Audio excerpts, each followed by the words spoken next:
L'avancée décisive de l'Europe monétaire aujourd'hui à Dublin avec un accord des 15 sur le pacte de stabilité monétaire, budgétaire plus exactement, et la présentation de l'euro.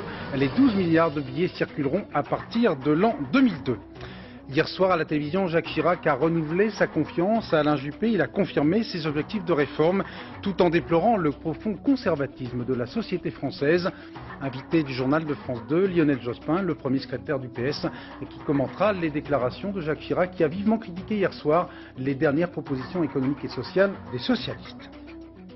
Madame, Monsieur, bonsoir. À la Sainte-Lucie, la monnaie européenne, la voici. L'euro nouveau est arrivé, la maquette des 7 futurs billets de banque a été dévoilée aujourd'hui aux 15 chefs d'État et de gouvernement réunis à Dublin en sommet. L'euro, théoriquement mis en service en janvier 2002, 12 milliards de billets vont être imprimés d'ici là. Reportage à Dublin, Étienne Lénart, Jean Cornu. Mais pourquoi se battent-ils donc et dans toutes les langues? Bataille en fait pour une image presque historique, l'une des premières preuves tangibles que malgré les réticences, l'Union économique et monétaire avance.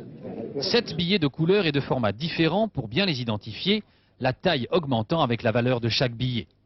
Euro se lira en caractères romains et en lettres grecques au-dessous du drapeau de l'Union européenne. Un même graphisme pour tous les pays membres et une incertitude encore sur la présence d'un signe national distinctif dans chaque pays. Le choix entre des billets absolument identiques des deux côtés ou bien des billets avec un petit signe national. Le choix n'a pas encore été fait. Car la difficulté était de ne froisser personne. Si les dessins représentent différentes époques de l'architecture européenne à travers des fenêtres et des ponts, impossible de dire s'il s'agit ici du pont de Normandie, là d'une porte andalouse, chacun devrait y trouver son bonheur. Le consommateur, lui, devra se méfier. Avec un billet de 500 €, vous aurez autour de 3 500 francs dans la poche. Sur le fond, l'Europe monétaire a enregistré, je vous le disais, aujourd'hui une avancée décisive avec l'accord trouvé par les 15 ministres des Finances sur le pacte de stabilité budgétaire, clé de voûte de l'Union économique et monétaire. Sur place, Françoise Laborde. Un petit pas pour les 15, un grand pas pour l'euro. Il peut être satisfait, le Premier ministre irlandais, c'est chez lui à Dublin que Jacques Chirac et Helmut Kohl ont fini par se mettre d'accord sur le mode d'emploi de l'euro, ce que l'on appelle le pacte de stabilité et de croissance. Le Conseil européen a défini une sorte de règlement de copropriété de l'euro pour l'après 1999. Les pays associés dans la monnaie unique s'engagent à respecter un certain nombre de critères économiques. Les Allemands souhaitaient que cet engagement soit très contraignant, assorti de sanctions automatiques. Finalement, c'est la conception française, plus politique, plus souple, qui a été retenue. Le Conseil est souverain. Et c'était ça la préoccupation de la France. Autrement dit, il n'y a pas d'automatisme, c'est le politique qui décide. Maintenant, il ne reste plus qu'à évaluer au printemps 98, c'est-à-dire dans 1 an et demi, les performances économiques de chacun pour savoir qui respecte les critères de Maastricht, qui peut rentrer dans l'euro. Mais il ne fait aucun doute ce soir à Dublin que le compte à rebours a commencé et que l'euro verra effectivement le jour dans 2 ans ou plus tard, sauf cataclysme économique. Et après l'annonce de cet accord sur le pacte de stabilité monétaire, le franc français s'est nettement redressé sur le marché des changes, alors que le Deutsche Mark, au contraire, enregistrait une baisse notable face aux principales monnaies européennes. Je ne renie rien, ni du diagnostic, ni des engagements que j'ai pris à l'égard des Français. Interrogé durant près de 2 heures sur TF1 et LCI, Jacques Chirac a reprécisé hier soir le cadre de sa politique. Le président a renouvelé sa confiance à Alain Juppé à la tête du gouvernement, exclu un remaniement, du moins dans l'immédiat, réaffirmé sa foi dans la monnaie unique européenne et annoncé une grande réforme de la justice destinée à couper le cordon ombilical entre le gouvernement et les procureurs. Nous allons revenir sur tous ces points avec dans quelques minutes la réaction de Lionel Jospin, le premier secrétaire du PS. Auparavant, je vous propose d'entendre ou de réentendre une phrase clé de l'intervention de Jacques Chirac à la télévision hier soir. Le président s'est plaint à plusieurs reprises du trop grand conservatisme de la société française. La vérité, c'est que nous sommes dans un pays profondément conservateur. Et qu'il est extrêmement difficile de faire bouger les choses. On peut les faire bouger à la tête, dans l'impulsion que l'on donne. Mais très vite, on se heurte au conservatisme de l'ensemble de nos structures, les syndicats, les organisations professionnelles. On ne peut rien toucher sans que, immédiatement, il y ait des réactions.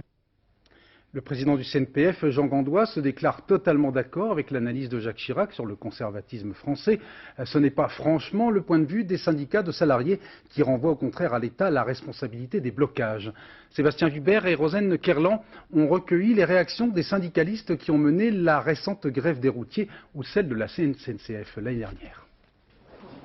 Les représentants syndicaux des chauffeurs routiers ont passé des nuits et des jours entiers à négocier avec le patronat et à discuter avec les grévistes sur les barrages. Hier, ils n'ont guère apprécié de se faire taxer de conservatisme. Nous avons fait preuve dans les négociations d'esprit d'inventivité dans les propositions et je crois que nous avons fait preuve de responsabilité à l'heure de conclure le mouvement. Donc nous ne partageons pas du tout le jugement du président de la République sur cette question. Est-ce qu'honnêtement vous pensez qu'on a été conservateur en ce qui concerne les chauffeurs routiers? Des gars qui font 300 heures et qui gagnent 6500 balles? C'est ça du conservatisme? Moi je veux bien, mais enfin, faudrait quand même pas essayer de nous faire prendre des vessies pour des lanternes. Hein. Moi je marche pas dans la commune. Hein. J'appelle ça une provocation inutile et stupide. L'an passé, ce sont les cheminots qui avaient lancé un important mouvement de grève. Eux aussi ont été critiqués par Jacques Chirac pour avoir, selon ses propres termes, pris en otage les Français pour satisfaire leurs revendications. Une accusation que réfutent les syndicats de cheminots. Je crois qu'on est moderne quand on demande des revendications à la fois pour les salariés qu'on représente, pour les exclus, pour les retraités. Dialogue social sous-entend qu'on soit entendu. Les réformes qui ont été engagées par le gouvernement sont des réformes de régression sociale. Jacques Chirac a dit qu'il fallait des organisations syndicales plus fortes pour un meilleur dialogue social. Sur ce point, au moins, les syndicats sont d'accord avec lui. Interrogé hier soir sur les multiples affaires politico-financières qui touchent notamment le RPR, Jacques Chirac a déclaré qu'il fallait, je le cite, examiner sérieusement la question de rendre le parquet indépendant du ministère de la Justice. Une commission qui pourrait être animée par Pierre Truche, l'actuel président de la Cour de cassation, va débroussailler le terrain en attendant une éventuelle réforme législative. Pour certains, il s'agit d'un rideau de fumée destiné à gagner du temps, pour d'autres, d'une réforme fondamentale de la justice. Dominique Verdeillan. Indépendance des juges, indépendance du parquet, la formule est souvent un argument de propagande politique, un thème de colloque. Pour Jacques Chirac, il s'agit désormais d'un de ses chantiers. Aujourd'hui, procureurs généraux et procureurs de la République dépendent directement de la chancellerie, le garde des Sceaux pouvant ainsi donner à tout moment ses instructions. Jacques Chirac propose de couper le cordon en remplaçant par exemple la chancellerie par un haut magistrat. La situation actuelle dans laquelle on ne sait pas, quand un procureur prend une décision de poursuite ou de classement d'ailleurs, si c'est lui qui l'a prise ou s'il en a reçu l'ordre, contribue à la confusion générale et au fait que l'opinion publique a le sentiment que le gouvernement intervient en permanence, même quand ça n'est pas vrai. On ne va pas encore faire une commission. Qu'il le fasse, tous les magistrats de France lui disent « Chiche, monsieur le président, faites-le, mais faites-le tout de suite, vous n'avez pas besoin de vous entourer d'une commission ». Plus indépendants, les magistrats pourraient se retrouver aussi plus isolés. Le syndicat APM, pourtant proche du gouvernement, s'inquiète. Qui définira la politique pénale? Couper le cordon ombilical, est-ce qu'il n'y a pas le risque important d'isoler davantage la magistrature, un risque de corporatisme? Et je me pose la question, quelle serait la légitimité des quelques 200 proconsuls, pourrait-on dire, des 200 procureurs en France, s'ils n'ont pas ce lien unificateur avec le garde des Sceaux? Cette commission de réflexion, qui pourrait être présidée par Pierre Truche, l'actuel premier président de la Cour de cassation, devrait être constituée dans les prochains jours. Hier soir, Jacques Chirac a insisté pour parler des problèmes de l'éducation, l'école plus que jamais nécessaire à ses yeux pour assurer l'égalité des chances. Le chef de l'État se soucie de la lutte contre l'illettrisme, un phénomène un peu tabou en France. Reportage Olivier Caroff, Michel Levasseur. Des associations comme celle-ci, il en existe près d'1 millier en France. Leur but, lutter contre l'illettrisme. Les gens qui suivent ces séances ne sont pas analphabètes, ils ont simplement des lacunes. L'illettrisme, c'est pas forcément ne pas savoir lire ni ne pas savoir écrire. Car je sais lire et écrire, mais j'ai des difficultés. Il y a beaucoup de personnes dans ce cas-là. En France, 20% des adultes sont plus ou moins concernés par l'illettrisme. Un problème que l'on tente souvent de régler ici, avec peu de moyens, faute de l'avoir détecté à temps. À l'entrée en 6e, près d'un élève sur 10 ne parvient pas à comprendre un texte écrit. Le meilleur outil de détection de l'illettrisme reste l'armée, avec les tests pratiqués lors des 3 jours. Des résultats inquiétants, un jeune sur 5 a des problèmes pour lire ou écrire. Certes, l'analphabétisme recule, mais 7% des jeunes ont du mal à lire et 12% lisent très lentement. Pour lutter contre l'illettrisme, il est indispensable d'agir à tous les niveaux. Il faut d'abord, à l'école primaire, concentrer les programmes sur la lecture et le calcul. Et deuxièmement, il faut un effort national très important. Il faut doubler le budget consacré à l'illettrisme et créer une école de formation de formateurs en France pour aider les associations qui travaillent sur le terrain. Actuellement, beaucoup de ceux qui aident les illettrés sont bénévoles. Une nécessité budgétaire. Pour 1 heure de cours, les associations touchent en moyenne 30 francs. On a également évoqué le dossier Corse hier soir à l'Elysée. Jacques Chirac s'est adressé directement aux auteurs de violences inacceptables pour leur dire que la voie qu'ils ont choisie ne mène à rien. Jacques Chirac a réaffirmé son souci de fermeté et il en a appelé au sens de la responsabilité des Corses. Je vous propose d'entendre maintenant la réaction de François Santoni, chef de la Cuncolta Nationalista et qui est considéré comme la vitrine légale du FNLC, canal historique. On peut noter une chose, c'est que ces propos sont nettement en dessous des propos tenus par Alain Juppé. À aucun moment on n'a entendu le qualificatif de terroriste ou d'assimilation au mouvement islamique. Point positif, effectivement, pour nous, c'est que le président de la République a reconnu qu'il y a eu une négociation. Il a reconnu, entre autres, que ce n'était pas Jean-Louis Debré. Il n'a pas dit qui avait négocié.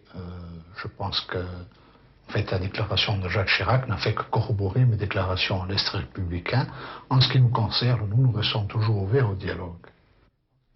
La prestation télévisée, comme l'on dit, du chef de l'État a suscité d'innombrables réactions politiques, réactions très contrastées et plutôt convenues, critiques à gauche, satisfaction à droite, avec toutefois 2 bémols dans la majorité pour le député RPR baladurien, Patrick Devedjian, le refus de Jacques Chirac d'envisager un élargissement du gouvernement sous-entendu aux proches d'Édouard Balladur rend la victoire aux législatives plus compliquée. Et un autre député RPR, Étienne Garnier, considéré comme proche de Philippe Séguin, estime que cette émission laisse, je cite, l'impression d'un vide étrange. Avec nous ce soir sur ce plateau, Lionel Jospin, bonsoir. Bonsoir. Alors il y a une formule un peu savoureuse de nos amis suisses qui disent parfois « j'ai été déçu en bien ». Est-ce que ça a été votre cas hier soir? Est-ce qu'il y a au moins un point de l'intervention de Jacques Chirac qui vous a surpris positivement? On y reviendra sans doute, c'est cette question de la justice et de son indépendance. Pour le reste, j'ai trouvé le président de la République comme décalé, déconnecté par rapport aux réalités du pays et aux attentes des Français. Et même parfois, c'était étrange et presque sans précédent, il y avait presque comme un sentiment d'hostilité à l'égard des Français. Cette insistance sur leur conservatisme, cette façon de dire ça ne se passe que chez nous, cette façon de montrer en exemple les Allemands, était assez étonnante à constater. Et précisément, le président de la République a insisté sur le conservatisme de la société française, un conservatisme auquel vous vous êtes heurté, vous aussi, quand vous étiez au pouvoir. Au fond, est-ce qu'il n'y a pas une sorte d'impossibilité de réformer, de faire bouger la société française aujourd'hui? Je crois avoir montré le contraire dans l'éducation nationale, par exemple dans l'enseignement supérieur. Mais traiter les souffrances, les rébellions, les exigences des Français, de toute une série de catégories de Français telles qu'elles se sont manifestées, avec cette formule un peu méprisante de conservatisme, c'est quelque chose que j'ai trouvé profondément choquant.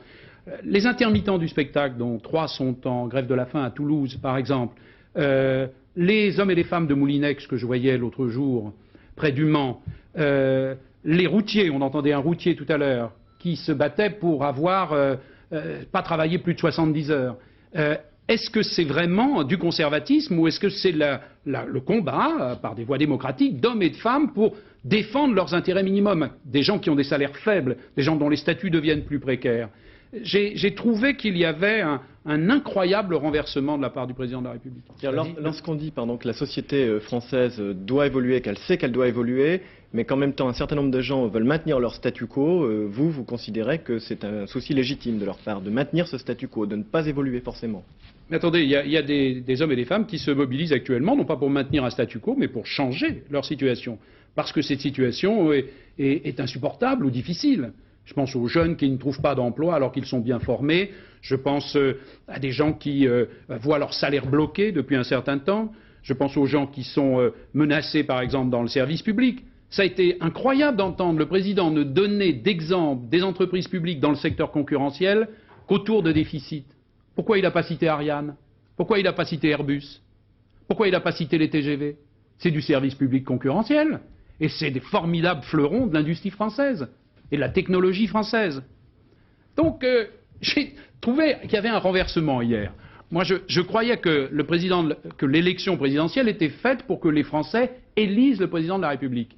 Et je me demandais, mais est-ce qu'aujourd'hui, ils voteraient à nouveau pour Jacques Chirac? Et on a eu un renversement d'un président de la République qui nous disait en quelque sorte « Ah, vous savez, tel qu'il est, j'ai pas envie de voter pour le peuple français ». C'était quand même incroyable. C'est simplement un problème de méthode. Il n'y a pas quand même une hostilité à la réforme en France, parce que quand même, vous avez eu aussi des difficultés pour faire évoluer un certain nombre de choses. Vous avez parlé de l'éducation nationale, mais il y a des points sur lesquels ça n'a jamais vraiment passé. Sur les infirmières, sur les routiers, vous avez des problèmes avec les routiers lorsque vous étiez au pouvoir, les socialistes.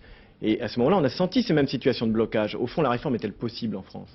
Mais naturellement que la réforme est possible en France. C'est un pays qui a évolué formidablement. Il a évolué par exemple dans le secteur agricole, quand on pense aux mutations qui sont produites dans le secteur agricole. Ces évolutions se sont produites dans le secteur industriel, public ou privé, avec des mutations incroyables. Le président se vante, et il a raison, que la France est la 4e puissance du monde. Il dit que nous avons un excédent commercial, que nous sommes compétitifs à l'exportation. C'est bien que ces mutations s'est faites. Les enseignants, par exemple, dont on le dit à quel point ils doivent faire face à un nouveau phénomène de massification de l'enseignement, faire face aussi au problème d'une population jeune, plus difficile, souvent, au phénomène des banlieues. Est-ce qu'ils ne sont pas en train d'opérer de véritables mutations? C'est-à-dire qu'au fond, au lieu de s'appuyer sur les potentialités des Français, au lieu de reconnaître leurs mérites et de voir aussi les difficultés qu'ils ont traversées pendant 10 ou 15 ans avec la mutation économique et technologique, le président a semblé insister de façon morose et comme impuissant sur ce qui serait leur caractéristique, je dirais, justement conservatrice, assise. Alors que moi, je parie sur le progrès. Je ne fais pas la leçon aux Français, je veux au contraire tirer des leçons de ce qu'ils font et ce qu'ils disent dans leur vie quotidienne. Est-ce que dans ces conditions, vous comprenez pourquoi Jacques Chirac garde Alain Juppé à la tête du gouvernement, puisqu'on dit que c'est un peu lui qui est le facteur de blocage par une certaine rigidité dans le dialogue? Parce qu'il est conservateur. Aussi. Par son... Non, je dis qu'il le conserve. Oui. Enfin, là, vous l'entrez par une pirouette. La question se pose au moins dans les milieux politiques de savoir si on gardait ce couple à la tête du pouvoir. Oui, mais je pense que cette décision dépend du président de la République, d'une part. C'est pourquoi je préférais la traiter d'une boutade. On savait d'autre part que ça ne se produirait pas. Et vous, dans la presse, vous agitez beaucoup de thèmes autour de cela. Ce que je pense surtout, c'est qu'au fond, ce qu'on peut tirer comme leçon de l'intervention du président de la République, de longues heures, sans répondre, je crois, aux préoccupations des Français, c'est qu'il va poursuivre la même politique. C'est ce qu'il nous a dit. Je vais continuer. Cette politique ne réussit pas, elle ne réussira pas, mais il a dit au moins très clairement, je vais poursuivre. S'il doit poursuivre cette politique, il est peut-être relativement logique qu'il garde le Premier ministre. En tout cas, c'est son choix. Alors, il y a au moins un point positif. Jacques Chirac a proposé de couper ce qu'on appelle le cordon ombilical, le lien entre la chancellerie et le parquet en matière de justice. Vous l'avez vous-même proposé pendant la campagne présidentielle. Là, sur ce point, vous êtes satisfait? Oui, c'était ma proposition pendant la campagne présidentielle et je l'aurais mise en œuvre immédiatement et sans tarder si j'avais été élu. Ça n'était pas l'approche de Jacques Chirac à l'époque, je le répète. Je me réjouis qu'on aille dans ce sens, à condition qu'on le fasse vite. Et sur ce terrain, je partage le point de vue du magistrat qui s'exprimait tout à l'heure. On n'a pas besoin de faire une commission, il suffit de faire un projet de loi. Si on va dans ce sens, c'est personnellement une perspective que j'appuierai, mais dans l'intervalle, il faut surtout, quand des questions concernent directement la mairie de Paris, le département de l'Essonne, le financement du RPR, la trésorière du RPR, des personnalités proches de la majorité actuelle, et souvent même du président de la République, il faut que la démonstration soit faite sans attendre, sans qu'on fasse une commission, sans qu'on coupe le lien avec le pouvoir politique. Il faut qu'on fasse la démonstration dans les faits que ce lien est immédiatement coupé. Si on fait cette démonstration, on pourra peut-être accorder un peu plus de crédit à la perspective qui nous est présentée et qui, pour moi, en tout cas, est tout à fait essentielle. D'un mot, M. Truche, de ce point de vue, est une garantie quand même pour que les choses ne soient pas enterrées. De toute façon, si nous gagnions les élections législatives en 1998 et si d'ici là cela n'avait pas été fait, moi je prends ici l'engagement que collectivement nous le ferions. Et donc allons vite dans cette direction, allons vite, ne perdons pas de temps. précisément une éventuelle cohabitation, on va en parler. Ce week-end, une convention nationale du PS va se pencher sur votre projet économique et social. Jacques Chirac a apparemment lu tout à fait attentivement vos propositions. La critique est sévère, vous allez l'entendre. Le chef de l'État a notamment évoqué hier soir la proposition socialiste de créer 700 000 emplois pour les jeunes. Les 700 000 du programme socialiste, je ne suis pas sûr d'ailleurs qu'ils y restent, c'est d'abord en 2 ans, mais c'est surtout 350 000 recrutés par l'État, toujours comme ça avec les socialistes, et 350 000 imposés aux entreprises, comme s'il y avait la possibilité de décréter l'emploi par obligation. Donc pour vous, c'est pas la piste. Ben, c'est surtout 70 milliards de francs, et encore à nouveau le déficit, et donc les impôts, et donc les charges supplémentaires, et donc la paralysie, etc. Il faut sortir d'un système qui est un système de plus en plus d'assistanat. Alors cette forme de dirigisme étatique, est-ce que ce n'est pas un peu ringard ? Dans la bouche du président de la République, j'ai senti là qu'il amorçait presque la campagne des élections législatives.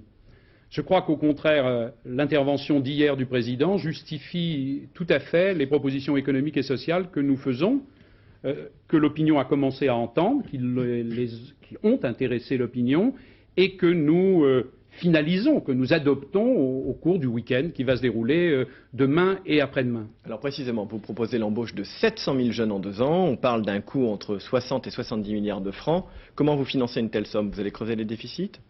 Non, quand le président de la République dit, et nous l'avons dit nous-mêmes, donc les chiffres, il nous l'a tiré de nos propres propositions, Absolument. Que ça coûterait environ 70 milliards, c'est vrai.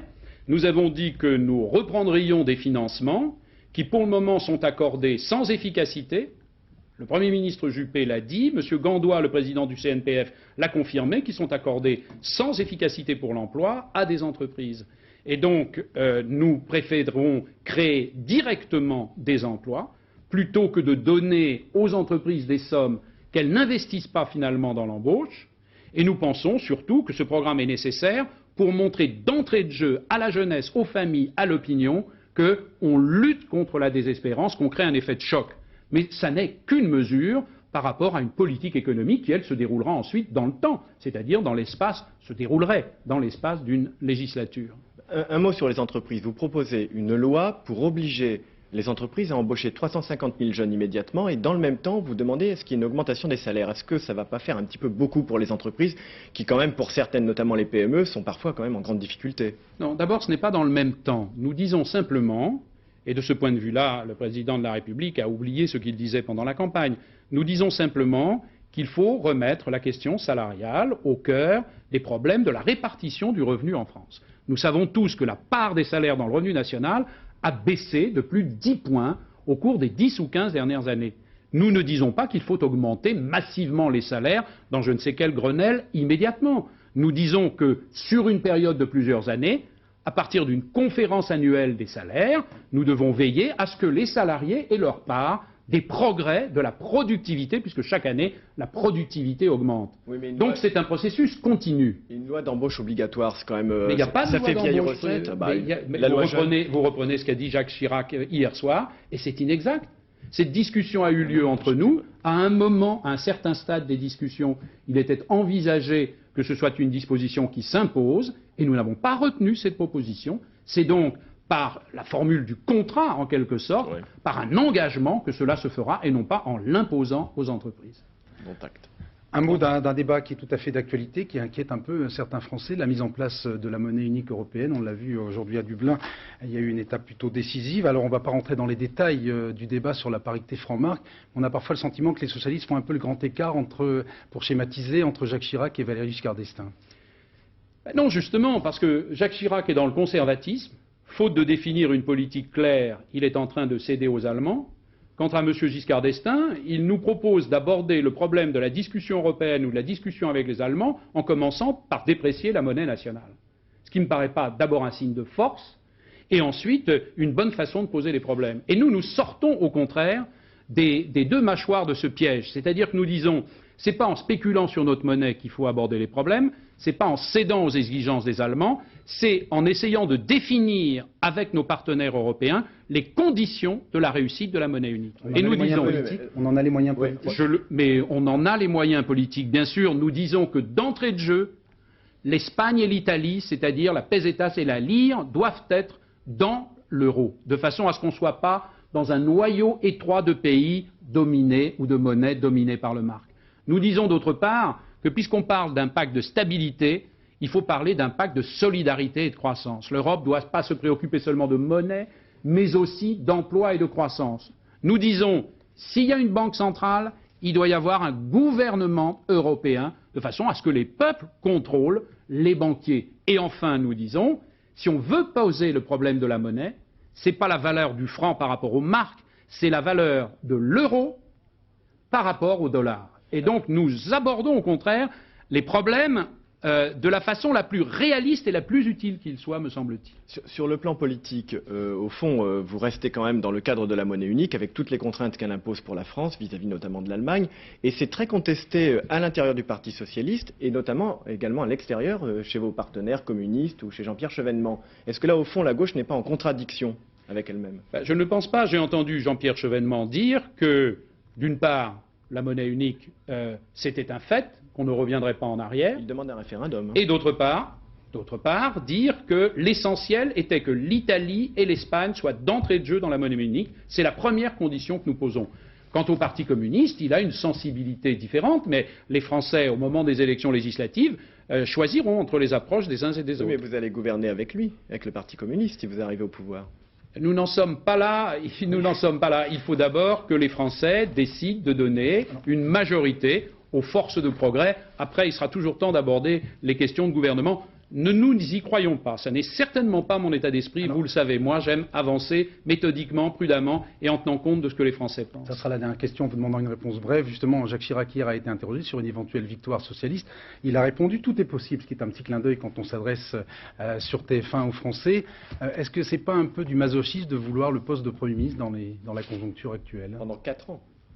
Pendant 4 ans. Ce que nous souhaitons, c'est que les Français se disent si cette politique doit se poursuivre sans changement et si elle ne réussit pas, alors nous voulons une autre politique. Et nous définissons cette autre politique, avec aussi une autre méthode de gouvernement. Comment peut-on préconiser le dialogue, comme le président de la République semblait le faire justement hier soir, si dans le même temps on traite ses interlocuteurs, par exemple les syndicats, de casseurs? Il a dit, les syndicats disent, si vous ne cédez pas, on casse.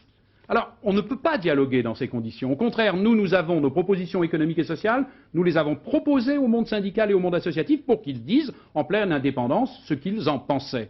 Donc, nous voulons effectivement offrir une autre politique, une autre majorité, et les Français auront à faire un choix en 1998. Avec nos propositions économiques et sociales, nous leur offrons les termes d'un choix. Je crois que c'est bon pour la démocratie. Je pense surtout que ça peut leur redonner du moral, car du moral, ils en manquent. Et ce n'est pas en 2 heures hier qu'ils en ont retrouvé. Merci Lionel Jospin d'avoir été l'invité de la rédaction de France 2 ce soir. Chronique judiciaire suite, Xavier Tibéri est convoqué jeudi prochain chez le juge d'instruction d'Évry. À La Réunion, Pierre Vergès, conseiller général communiste, a été écroué. Il s'est présenté spontanément devant la justice qu'il recherchait depuis plus de 3 ans et demi. En août 1995, Pierre Vergès a été condamné à 18 mois de prison ferme dans une affaire de marché public truqué. À Montpellier, audience plutôt agitée au procès des assassins présumés de Jacques Roseau, qui s'accusent mutuellement du meurtre du porte-parole du recours. Sur place, Léo Lamberton, Pascal Ponce. Nicole Mariello, victime d'un malaise. L'attaché de presse de Jacques Roseau, qui était à ses côtés au moment du meurtre, ne supporte plus la pression de ce procès. C'est en fait le témoignage d'Eugène Ibanez qui est à l'origine de l'incident. Pendant 2 heures, le président de l'USDIFRA, association de rapatriés dont font partie 2 des accusés, n'a cessé d'édulcorer ses précédentes prises de position. N'avez-vous pas à plusieurs reprises déclaré à la presse que Jacques Roseau était un traître, lui demande-t-on. La presse dit n'importe quoi, rétorque Eugène Ibanez. Excédés, les proches de la victime quittent la salle d'audience. Cet homme est en train de mentir depuis le début, depuis exactement 2h05. Il ment, c'est insupportable, on ne peut pas l'accepter. En quoi il ment, Madame Mariello? Nous savons tout ce que j'ai dit à la barre tout à l'heure est vrai. Cet homme-là a téléguidé tous ces hommes-là, nous le savons. Depuis 24 heures, le procès s'est emballé. Ce matin, l'un des accusés, Marcel Navarro, dénonce Gérald Hunz comme l'auteur des coups de feu. La veille, c'est Gérald Hunz qui avait fait sensation. Pour la première fois, il déclarait qu'il avait vu le tireur, que ce n'était pas lui, et laissait sous-entendre qu'il s'agissait de Marcel Navarro. Pour les avocats de la défense, ces rebondissements commencent à accréditer la thèse de l'assassinat commandité. Je suis obligé compte tenu d'une position des trois accusés aberrante, inexplicable, incongrue, surréaliste, de me poser la question de savoir si les trois accusés, pris collectivement ou chacun pris individuellement, peuvent dire la vérité, peuvent dire toute la vérité et ne sont pas retenus dans leurs dépositions et dans leurs aveux, soit par une crainte, soit par des ordres. Pourtant, les trois accusés ont affirmé cet après-midi avec force qu'ils n'avaient peur ni de M. Ibáñez, ni de personne. Mais alors, pourquoi l'auteur des coups de feu ne se dénonce-t-il pas ou n'est-il pas dénoncé par les deux autres accusés? Et si ce n'est pas parce qu'il s'agit de pression, c'est peut-être parce qu'il s'agit tout simplement de lâcheté. L'étranger en bref, le gouvernement britannique du conservateur John Major est désormais minoritaire après la victoire d'un candidat travailliste dans une législative partielle.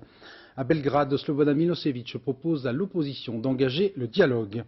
À New York, le Ghanéen Kofi Annan a toute chance d'être le prochain secrétaire général des Nations Unies. Ce diplomate africain est en effet désormais soutenu officiellement par les 15 pays membres du Conseil de sécurité. À Jérusalem, le gouvernement israélien prend des mesures financières visant à inciter les colons juifs à s'installer dans les territoires palestiniens. Retour en France avec un jugement appelé à faire jurisprudence, comme l'on dit. Lucie Dolène, âgée maintenant de 66 ans, a gagné le procès qu'elle avait intenté à Walt Disney. Un jour, mon prince viendra, un jour, il me dira. En 1958, cette chanteuse avait doublé Blanche-Neige dans le film du même nom et elle réclamait à Walt Disney le paiement des droits d'auteur correspondant à l'exploitation récente de ce dessin animé sous forme de vidéocassette. Qu'il vienne, je l'attends, crains-tu? Question, le vendredi 13 porte-t-il chance ou au contraire est-il synonyme de malheur? Chacun voit midi à sa porte, Bonaparte a reporté son coup d'état de Brumaire au samedi 14 et c'est un vendredi 13 qu'Alfred de Musset a rompu avec George Sand et la mafia ne se réunit jamais, dit-on, ce jour-là. En revanche, Christophe Colomb a défié toutes les superstitions en partant un vendredi 13 à la conquête du Nouveau Monde. En tout cas, le vendredi 13 ne laisse pas indifférents les joueurs de tout poil. Reportage Valérie Astruc, John Catofer. Pendule, je ne veux pas te contrarier. Tu sais que je ne veux pas te contrarier. Mais, redis-moi encore, tu connais vendredi 13 ? Jour de chance ou jour de poisse, c'est selon. Une chose est sûre, les gens viennent souvent consulter les voyantes le vendredi 13, une superstition qui trouve ses origines au Moyen-Âge. Par deux fois, il y a eu des dévastations totales de moissons et puis des accidents mortels dans la construction de 2 cathédrales. Et par hasard, c'est tombé des vendredis 13 consécutifs et on a maudit le vendredi 13. Maudit ou pas, les jeux du hasard sont à la fête le vendredi 13. Loto, Keno, PMU, ça se bouscule au comptoir. Ma fille est née le 13 et j'en profite. Tous les vendredis 13, quand j'achète quelque chose, je gagne toujours un petit quelque chose. Normalement, ça me porte malchance, mais bon, on va essayer. Hein. Ça gratte, ça gratte. Ils sont 2 fois plus nombreux que d'habitude à jouer aujourd'hui, même si une personne sur 500 000 décrochera le gros lot. Je viens de gagner 20 francs. C'est pas mal, hein? Tiens, le monsieur vient de gagner 50 combien? 50 francs. 50 francs. Non, t'as perdu, t'as mal regardé. Hein? Il en faut 3. Mince. À défaut de gagner à chaque coup, certains n'ont plus qu'une solution, s'en remettre. Joyeux Noël. Voilà, avant de vous souhaiter une excellente soirée, un petit détour par le Salon des Indépendants, une institution vieille de plus d'un siècle maintenant où s'illustrèrent notamment les impressionnistes. Ouverture ce soir en bord de Seine et ça tombe bien car le thème du salon cette année porte précisément sur les fleuves au long cours. Embarquement immédiat en compagnie de Georges Bégou et Pascal Pueyo. Ils sont fous, ces indépendants. Les voici embarqués sur un bateau-mouche pour illustrer le thème de leur exposition « Fleuves au long cours ». Et pourtant, il ne fait pas un temps à mettre un peintre dehors. Quand on était enfant, on venait à pied à travers le Palais Royal, on venait à la mer. La Seine, pour nous, c'était la mer. Alors ça reste très émouvant et c'est toujours agréable de revenir. Tous ces artistes sont des professionnels, des passionnés. Ils sont plus de 1000 à accrocher leur toile au salon qui, pour eux, est un événement majeur. Des indépendants, ça veut tout dire, ça veut dire la liberté. Les plus grands peintres sont passés par le salon des indépendants. Pourquoi? Parce que les peintres sont épris de liberté, parce que sans liberté, il n'y a pas de peinture, il n'y a pas de création. Avant tout, pas de jury. Hein. Tout le monde peut exposer, on s'exprime, Et ça, c'est très important. Le Salon des indépendants a été créé il y a plus d'un siècle par les peintres refusés au salon officiel. Ils s'appelaient Monet, Manet, Seurat, Marquet ou Van Gogh. Nos indépendants d'aujourd'hui n'ont pas un tel renom, mais leurs prix sont plus raisonnables.